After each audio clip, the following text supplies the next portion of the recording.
But I wanted to thank you one more time for joining us, and now I'll pass over to Steve. Yeah, thanks, Ken.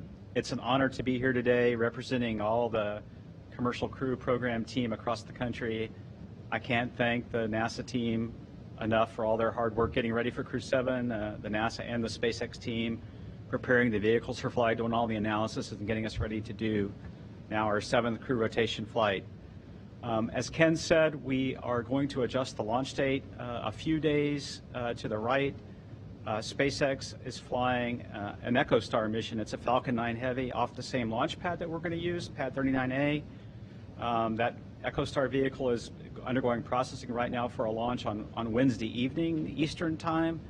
And so because of the turnaround of the launch pad from that Falcon 9 Heavy configuration to the configuration we use for Crew, we'll adjust the launch date to the 17th of August. And so that launch time on August the 17th will be 6:56 a.m. Eastern time, with a docking one day later at about 2:45 a.m. Eastern time as well. That'll set us up for the crew handover, and then we'll undock the Dragon, the Crew-6 Dragon with Steve Bowen and his crew on the 25th of August. The vehicles are getting ready for and being prepared for flight. All the hardware is at the Kennedy Space Center at Dragonland for flight. I got a chance to talk to the crew this morning, and you'll hear from them later today. They're excited and ready to support the launch. The Dragon that we're going to use is flying its 3rd flight, and Dragon Endeavour, it recently flew on Crew-5, and then we'll have a new booster for the Falcon 9 first stage, and obviously a new second stage, and all that hardware is being prepared for flight. We'll start our flight readiness reviews in earnest. Joel will have his first review this week, and then the Commercial Crew Program FRR will be on August the 4th, and then we'll set up for an agency FRR likely on the 11th of August. And so we're going through that process. It's really an honor for the Commercial Crew Program to fly for the first time. Each of our international partners will have an ESA crew member on this flight, a JAXA crew member on this flight, and then a Roscosmos crew member. So it's an honor to have those flying for this flight. Also, we'll have our first pilot. Andy Mogensen will be the pilot from ESA, and I know Eric will talk more about that. We're getting excited and ready to go for the flight. I would say one thing, the launch opportunities are a little bit unique for this particular time frame.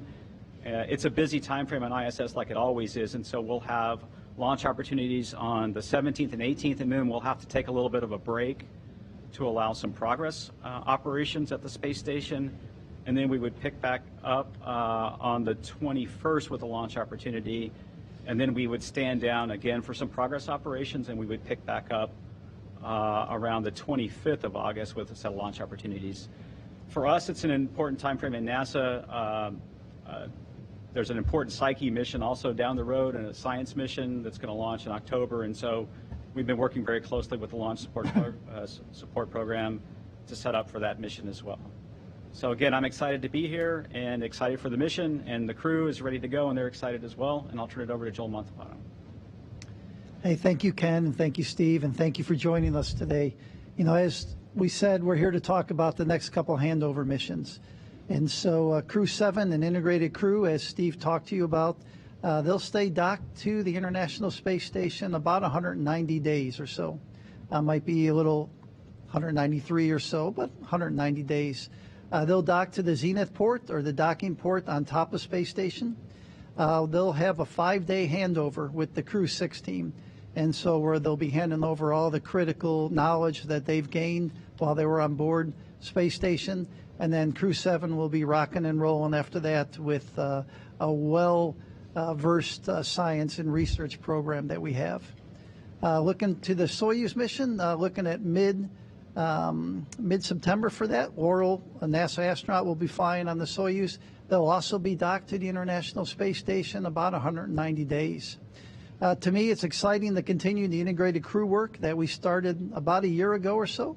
So continue to have Roscosmos cosmonauts on the Dragon vehicle and U.S. astronauts on the Russian Soyuz vehicle. Looking just the next couple of weeks, we have the Northrop Grumman 19 mission scheduled to launch Tuesday, August 1st at 8:31 Eastern Time out of Wallops Island. so continuing the critical supply done by the Cygnus spacecraft. We also have a Russian EVA scheduled for August 9th on board the International Space Station. Sergei and Dmitry will be installing some debris panels on board one of the Russian modules, so looking forward to that. Earlier this morning, about 8 o'clock Central, we had a power problem in the Mission Control Center Houston, where we lost command, the telemetry, and voice to the International Space Station from Mission Control Center Houston. On board, it wasn't an issue on board, it was purely a ground problem. We did talk to the crew. We were able to talk to the crew through Russian assets about 20 minutes after the failure, explain to them what was going on. At no time was the crew or the vehicle in any danger. We have been doing some upgrades at Johnson Space Center in order to add some reliability to our power systems. Today, and some reconfiguration is when we lost the power, the telemetry, the command, and the voice to the International Space Station. We knew this work was going on, and in preparation for that, we have the backup command and control system that we would use if we have to close the center for a weather emergency, especially important during the hurricane season. That hardware was ready to go, and the team transitioned to that hardware. And within about 90 minutes, we were up and running with full command, telemetry, and voice to the International Space Station. We'll spend today studying what happened, understanding the problem and the fix, and my hope is by the end of the day, we'll be up to a nominal configuration. Again, no impact to what the safety of the crew or the safety of the vehicle, and we'll better understand what happened and then take lessons learned and move forward. In closing, just a huge thanks to the international partners, to SpaceX, the Commercial Crew Program, my colleagues in the International Space Station program. It's exciting to continue flying on board with the integrated crews, and we're just excited to be here. So with that, let me hand it over to Benji over at SpaceX. Thank you, Joel. And thank you, everybody. It's always good to be on these briefings and have the opportunity to participate. As always, it continues to be an exciting, increasingly exciting time in human spaceflight. And as we move into our seventh operational mission on the CCP program, I think it bears saying, our deep gratitude to NASA for having the opportunity to be a partner moving into the seventh operational flight, and to all of the different members of the International Space Station. It's fantastic to be able to work with all of them and be able to transport their crews. So again, thank you very much from all of us here at SpaceX. In terms of Crew-7 readiness, we're moving along as planned. The crew members completed their test drive over this past weekend. That's when they have an opportunity to sit in their Dragon for the first time, complete it on the inside and check it all out and make sure that they feel ready, that their vehicle is ready for them to fly in and for them to identify anything that they need. And that went very well. So the next thing to talk about, a couple of issues I wanted to bring up just to note that we identified. So in June, early June, I think it was June 6th, we had an incident on some of our hardware at the pad at 39A, a ground equipment issue. It was basically the system that we use to densify liquid oxygen propellants uses a heat exchanger that involves liquid nitrogen. And in that situation, what happened was some of the liquid nitrogen was trapped in a line, and of course, when that liquid boils off, turns to a gas, it increases the pressure significantly, and we had a rupture in that line. There was no active work occurring at the time. The area was clear of personnel. No NASA Kennedy property was damaged, and everything since then has been, we resolved that issue, and everything since has been reopened and it's fully tested and ready for work. We changed the configuration a little bit in that hardware so we wouldn't have that kind of a trapped liquid nitrogen issue again. So that's all resolved, and we're ready to go for Crew-7. The other issue that I wanted just to talk a little bit about today is this isolation valve. on Sirius 28, we noted that there had been an isolation valve that was on, that remained on throughout the mission. It's important to understand that this particular valve is located in the manifold near the Draco engine, and it's only used if there is a thruster valve leak. Okay, so since there was no leak during the mission, so there was really no need to have the isolation valve didn't have to serve any purpose. So even though it was stuck on or stuck open, it didn't impact the mission at all. There was no leak of any kind of propellant.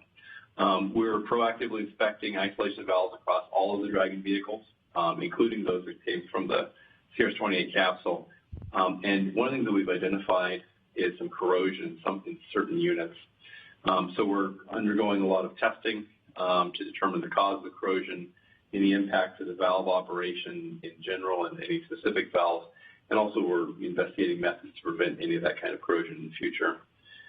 It's important to note that we immediately tested all of the manifold isolation valves that are on the Crew-6 Dragon that's in orbit right now. And we continue to do so as part of our normal maintenance and pre-departure checkout procedures. At this point, no anomalous behavior has been identified in any of those valves, and they're all operating opening and closing appropriately. And so we feel confident in the Crew-6 vehicle that is on station. We feel confident in the Crew-7 vehicle that's about to fly.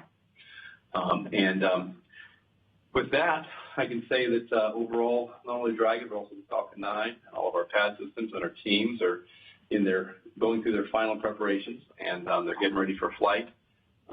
We will continue to work closely with NASA and with all of our SpaceX teams to ensure that we're ready to fly. And we'll only fly when we're ready, and we'll only fly when it's safe to fly the crew members. We'll continue our many tests and reviews that we've been doing.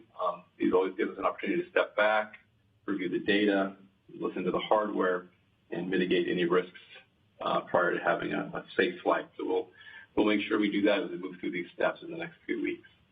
And one more time again, huge thank you to NASA, and thank you to ESA and JAXA and Roscosmos, and of course the 45th for their trust and their partnership and their close collaboration on the Crew-7 launch. Thank you. Thank you, Benji. And now back in the room, we will hear from Eric Vanderwall. Thank you. Good morning. As mentioned before, we have ESA astronaut Andy Mogensen that will fly for ESA on this flight. There's a first for him. He flew in 2015 on a 10-day mission to the ISS, but this time it will be a long-duration 6-month flight. He's very excited, and ESA is excited too. For us, there is also a first. Steve stole my thunder a little bit, but Andy will be the first ESA astronaut and first non-US astronaut to pilot the Dragon vehicle. We're very proud of that, and Andy is very, very excited.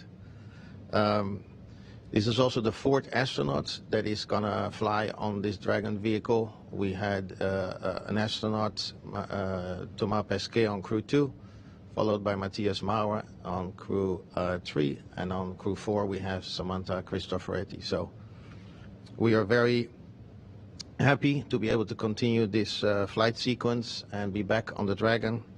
Andy will stay 6 months on the space station, and in this golden era of utilization he will do more than 30 European experiments.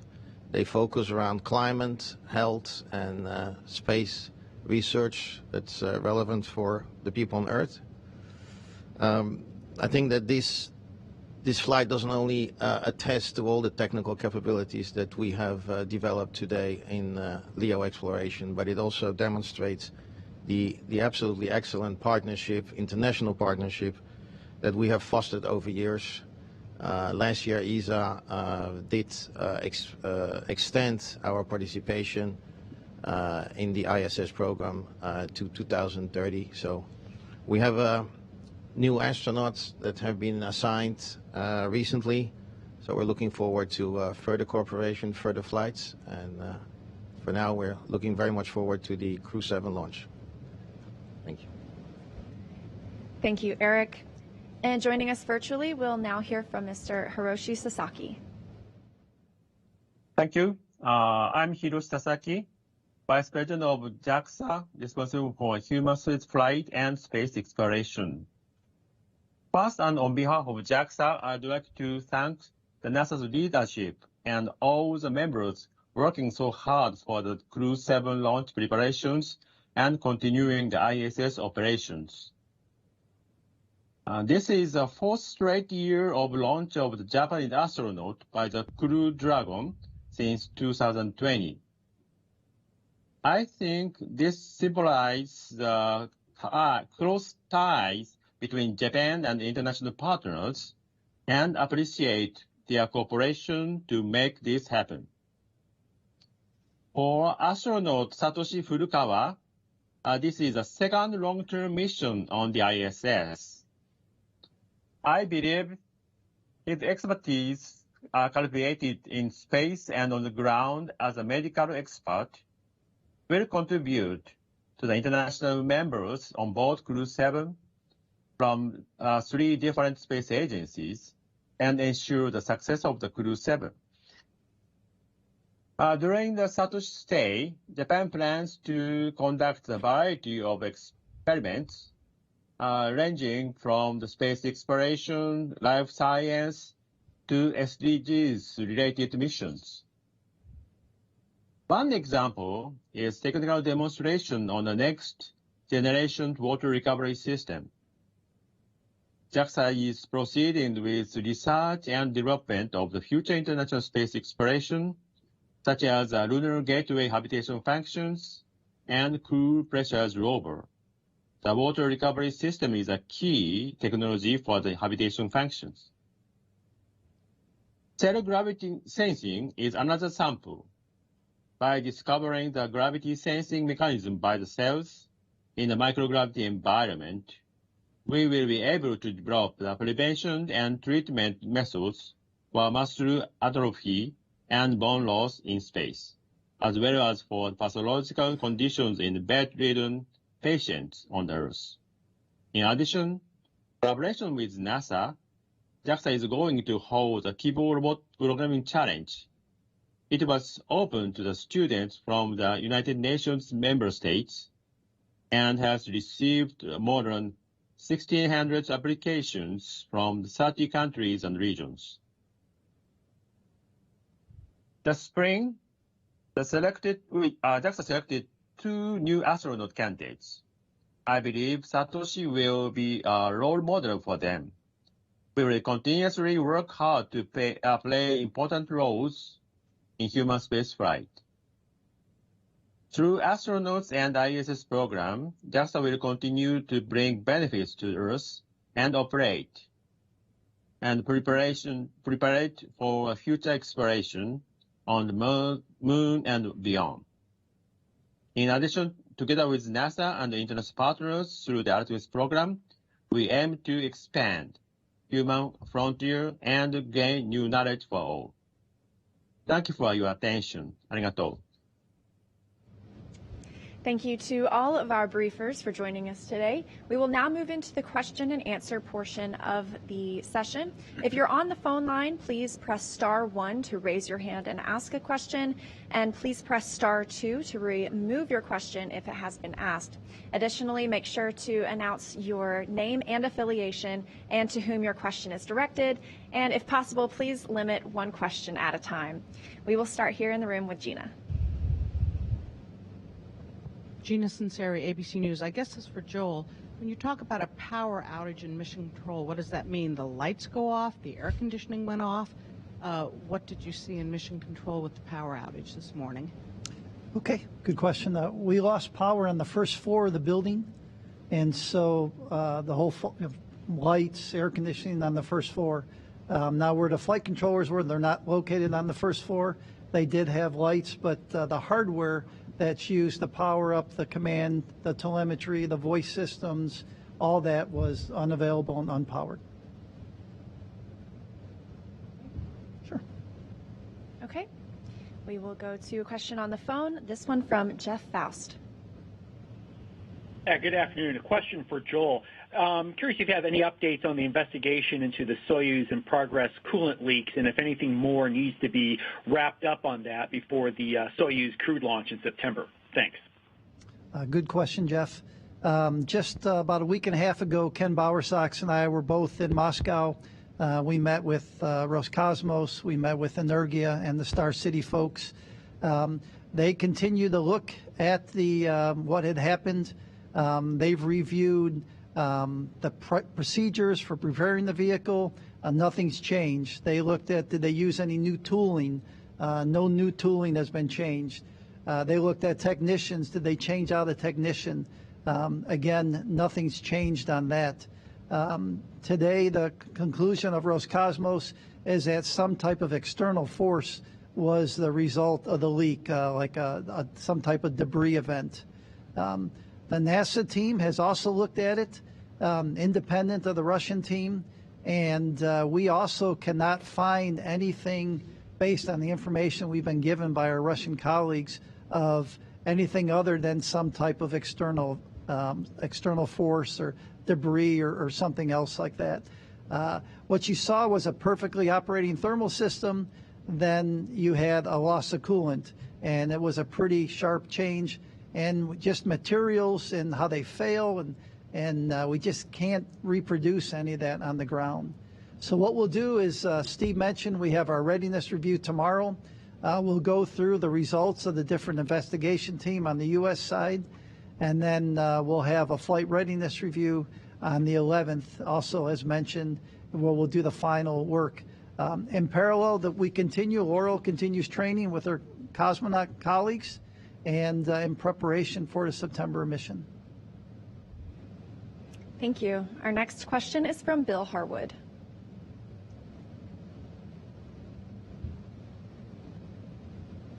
The issue with the ISO valve. Can you provide maybe just a little bit more info on what the concern was? In other words, what is the threat posed by a stuck-open ISO valve? And finally, for you, I heard you guys might be controlling the Crew-7 launch from Hangar X. Is that true? And would any other flights be ahead of that in terms of switching from the LCC to Hangar X, assuming that's actually happening? Thanks. I think that was for Benji. Hey, Bill, thanks for the questions. I'll take the second one first. That's correct. We're controlling this mission from Hangar X, the launch. So this will be the first of our crew missions that we manage from there. So it's a beautiful new facility, and we're excited to be doing that.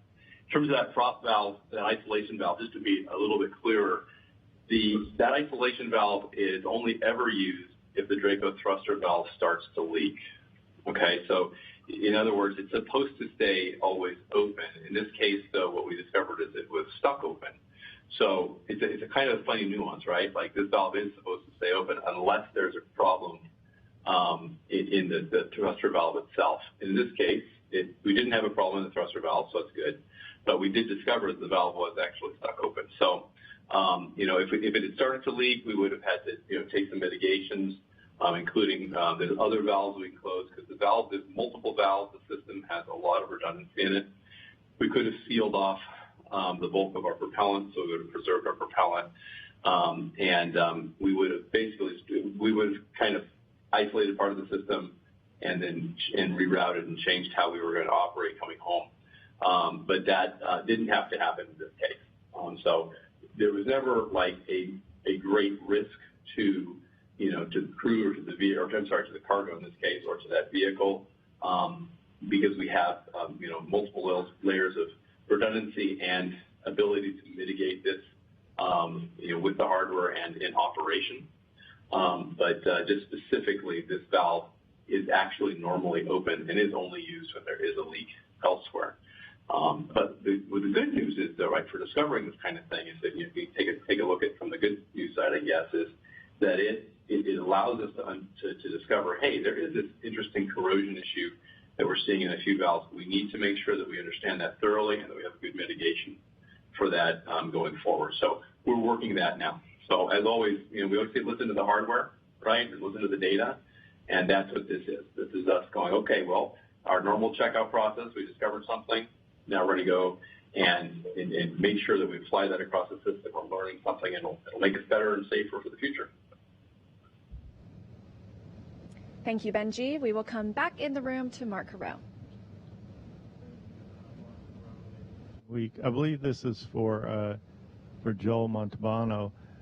During the Northrop Grumman resupply mission, will you be docked, or are there any plans? Will you be docked in a good place, or will there be any plans to do any sort of orbital maneuvering demonstrations to continue your evaluation of its ability to maneuver the station? Good question. We're going to berth the Northrop Grumman mission to the Node 1 Nadir port, and that'll allow us reboost capability.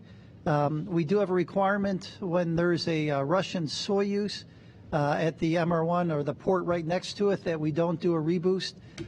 So that Soyuz won't get there till September. So we'll have from once we get berthed to ISS until that Soyuz gets there an opportunity to do a reboost. Right now we're looking at about 1.5 meters, 1.5 meter per second reboost capability with the vehicle. It's important that we continue to test that capability. As you know, this will be about the third time we've done it with Cygnus, so we're looking forward to continuing using that capability. All right, and our next question is on the phone with Eric Berger. Hi, thanks very much for doing this. Question for Ken or Steve, I think. And I just want to get some updates on the other commercial vehicles that we haven't talked about yet. First up is Starliner. How are the investigations going into the parachute issue and I think the flammable tape on the wiring harness? And is there a target for when that mission will fly? And then second is Dream Chaser.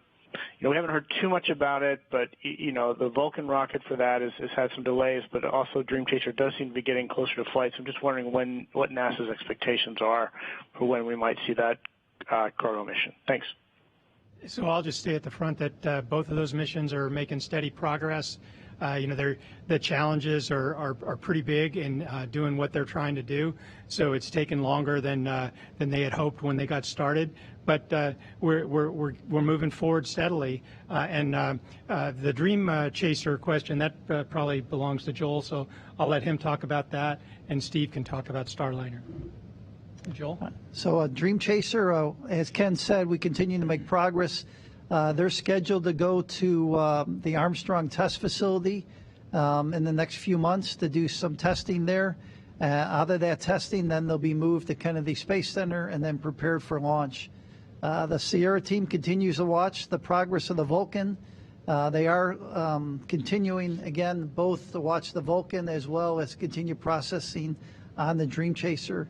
I expect the vehicle to fly next year. First or second quarter is what we're looking at now, but we'll be watching progress and adjust accordingly. I'll hand it over to Steve for Boeing. Yeah, thanks for the question on Starliner.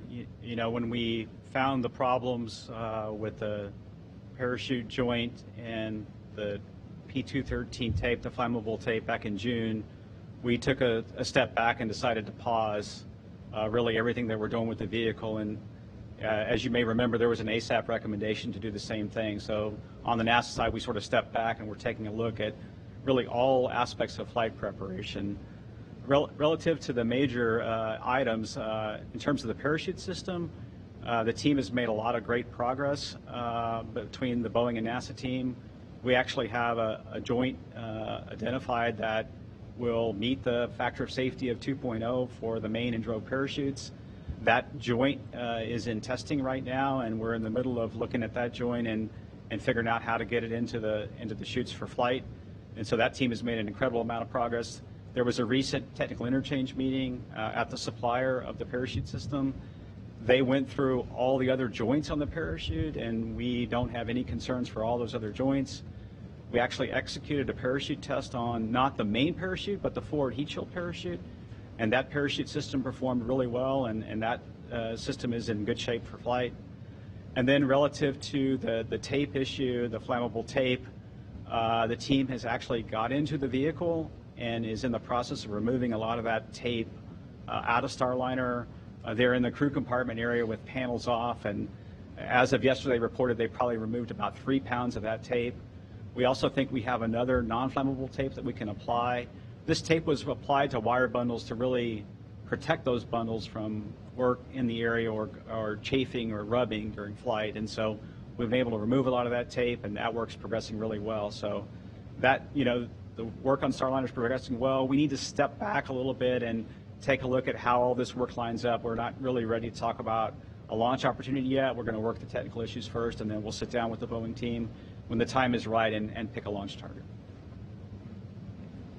Okay. Our next question on the phone is from Marcia Dunn. Oh, hi. This is for Joel.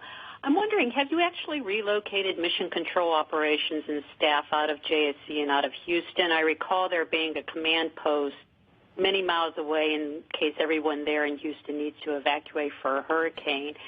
And if that's the case, did you already have, like, controllers there at the ready just in case? You said you were prepared for a possible power outage given the work. And is this a first, or has something like this happened before? Thanks. Let's see. The flight control team stayed in Houston. The facilities, the Johnson Space Center remains operational. And like I said, we had that issue on the first floor where the flight control team was. They were on the not on the first floor, so they're able to operate the vehicle.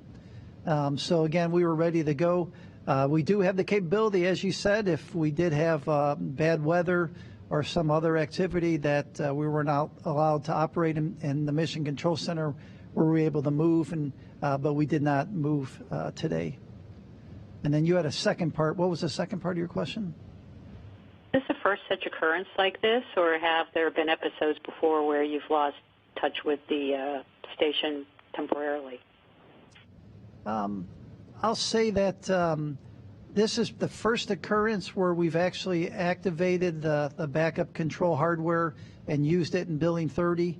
Human spaceflight, throughout human spaceflight, you'll do have occurrences where maybe you'll do an upgrade in the building, a software upgrade that might not go as well, and you'll lose power or command communication to the crew for 30 minutes, or maybe if you miss a satellite pass, you'll lose it. So it has happened before, but this is the first time where we've actually fired up all the equipment and then operated in the Mission Control Center in Building 30 here.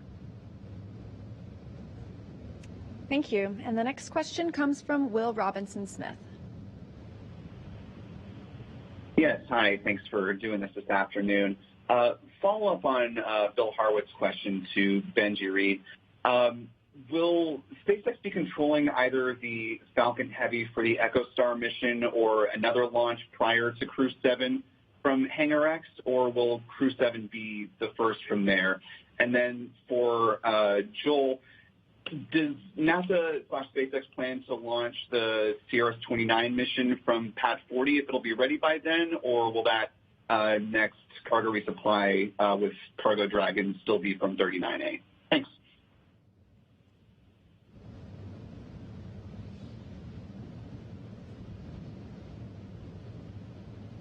I can start with EchoStar and the Hangar X facility.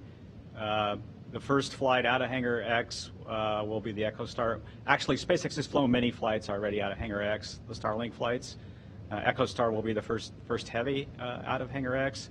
And we have been practicing for Crew-7 already with SpaceX, the launch team there in Hangar X. And so we've done a long simulation where we start at launch and go all the way through docking using that facility. We also flight followed one of the Starlink flights out of that facility. So we've been preparing all along to use that facility for launch. And we'll see if Benji's back online. Yeah, hey, sorry about that. I got double booted. But yeah, no, but Steve got it right. We're controlling multiple missions out of Hangar X already and in the run-up to Crew-7, so no worries there. And on SpaceX 29, we'll launch that off of Pad 39A. The first ISS mission off the Slick 40 pad, Space Launch Complex 40, will be the Northrop Grumman mission. We're targeting that in December, Northrop Grumman 20. Okay. Our next question comes from Robert Perlman. Hi. For Eric Vanderwall, you mentioned the number of the first that Andy Mogensen will be setting. Expedition 70 is also the first time that ESA has led the design of the Expedition patch. I know it might be a small milestone, but how did that come to be that it's taken 69 missions for someone other than NASA or Roscosmos to to design a patch, and did ESA specifically request the opportunity? Well, I don't have a lot of background on it, but I think every partner comes forward with proposals, and they look at it and they jointly decide what's the best patch proposal, and then they go from there. There was no specific request from ESA to be the driver. All right. Our next question is from Micah Maidenberg. Hey there. Hey, Benji, with the ground equipment issue, did SpaceX conduct checks at Vandenberg or other company sites to see if the problem was potentially kind of common across, various sites, or was this seen as isolated to 39A? And then did that issue cause any launch delays, or did you have to shift any flights from 39A? Thanks. Hey, that's a great question. It's a very important one because, right, when you have any kind of an issue, one of the things you want to do is you want to look across your fleet or your systems and make sure you're not seeing that issue in a similar situation, similar configuration or application. And that's exactly what we did. In fact, when it happened there at 39A, we immediately looked across all of our facilities where we have these kinds of heat exchangers. And actually, as a precaution, we'd immediately, blocked off so that personnel couldn't approach those, and to ensure that as we were digging into each one's configuration, understanding the design, that there couldn't be that kind of an issue. So we took immediate proactive action, and then we assessed all of them, in design, and ensured that none of them would have the same kind of an issue with the trapped, liquid going to gas. So I appreciate that. That's a great question. Thank you. Next question on the phone comes from Chris Lazzarino. Hi there. Thanks for taking my call. I'm calling from Kansas Alumni Magazine at the University of Kansas. So obviously I'm calling about Laurel. She will be our fourth Jayhawk to fly in space, so everyone here is very excited about that. I assume it's an interesting, exciting time at NASA whenever you have an astronaut preparing to make their first trip into space. And I'm wondering, could Joel or Ken comment, please, just about Laurel's progress since completing her training and what makes her the right candidate for this mission? Thank you very much. Go ahead. So she's been doing awesome in training. I had the opportunity to talk to Laurel multiple times. In fact, when her mission was delayed, she took some time and did, I'll say, flight following with myself and my deputy, whereas she participated in our meetings and was kind of looking at the space station from the non-astronaut side. She's ready to go. She's got the right attitude. She's got energy. What I look for on first flyers is asking questions and the energy and the excitement, and I see all that in Laurel. And so I'm excited to see it, and Ken and I are excited to go down to Baikonur with her in September and be there for her launch. Let me hand it over to Ken. Yeah, Joel and I got to visit with Laurel down at Baikonur when she was back up for Frank Rubio's launch. And we're really looking forward to seeing her go out to the pad and launch into space. And I know she's really looking forward to. She's demonstrated great flexibility, smarts, energy, and I know she'll continue that on orbit and when she gets back. All right. Our next question on the line comes from Lenka White. Thank you very much, and good afternoon. Question for Joel, please. How was your cooperation with Roscosmos on Crew-7 in comparison to Crew-6? And were there any changes following the Soyuz accident? Thank you so much. Our cooperation with Roscosmos hasn't changed at all. We continue. As I said, Ken and I were over in Moscow just a week and a half ago or so, and talking with our Russian colleagues, both technical discussions, and then Ken and I also had some social events with our colleagues. In Houston, we continue to have Russian colleagues in Mission Control Center working side by side with our U.S. specialists. Again, nothing's changed. So we're ready to go, and no major changes in our cooperation. All right, and those are all of the questions that we have today. However, it's not the last you will hear from us. We'll be back for the Crew News Conference where you can speak to the astronauts themselves at 1 p.m. Central Time. Thank you, everyone, for joining us. We are looking forward to the Crew-7 mission now on August 17th, and shortly thereafter, Laurel O'Hara's flight to the International Space Station on September 15th. That'll do it for us for now, and we'll see you later this afternoon.